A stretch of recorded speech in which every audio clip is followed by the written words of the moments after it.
And hello everyone, welcome back to a new video. Just ignore that. That's from a way previous video.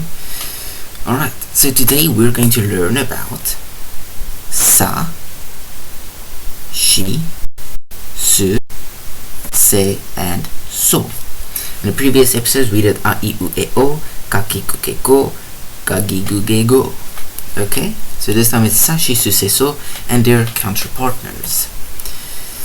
Okay, so let's start. So remember how we did ki, which was 1, 2, and then if we did that was ki, remember? That's how I remember how to do sa. Sa is 1, 2, 3. That is sa.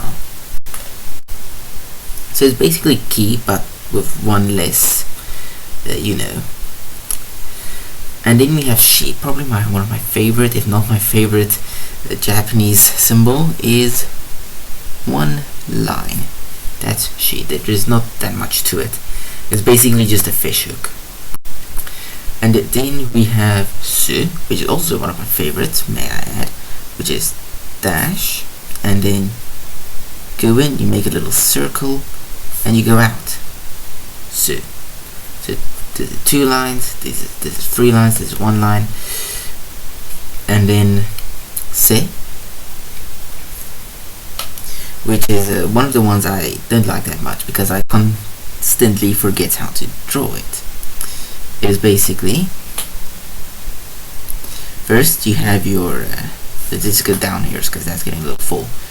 First you have your line there, and then you have a line right here, and then like that. I have no idea why they changed the format. As you may have noticed, we actually moved from left to right, and this time we moved from right to left. As you can see, we did the right one first, then left. I don't know if you guys have noticed it, but that's actually how most Japanese go, from left to right. That's how you kind of remember the patterns and how to draw it. So yeah, it's 1, 2, 3. It's one of the easier ones to notice, but you can't remember it. I just struggle.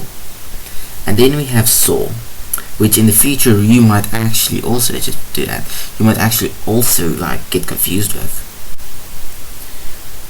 So first we have our z, that nice z, but then it does that.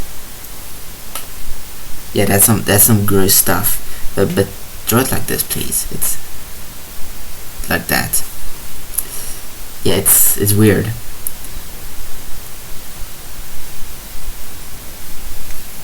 can actually just go. So I feel like you should actually do it like this. I never feel like I'm doing it correctly. Like that. That's how I think it should be. Anyways. So yeah, that was Sashi Suze. So now let's go to their partners, which is za, ji, that's J, za, ji, zu, ze, zo. The guy who started writing Japanese was probably a little bit drunk when he got to that one. He made it G, but sometimes you actually do say Z. It's kind of weird. I don't know what's going on there, but so just like in the previous video, it's just you draw your letter or your symbol and you just add 2 dashes. Then same here. That's for in case you didn't notice. And this is G. And then zu would be your normal su.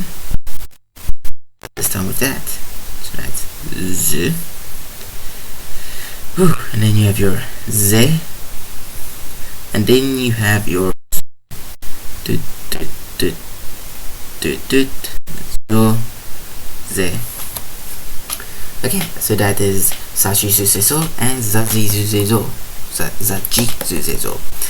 So yeah, I hope you guys learned something new. Practice well, because within the next few weeks we'll almost be finished with Hiragana. Gonna be a while, but we're almost finished.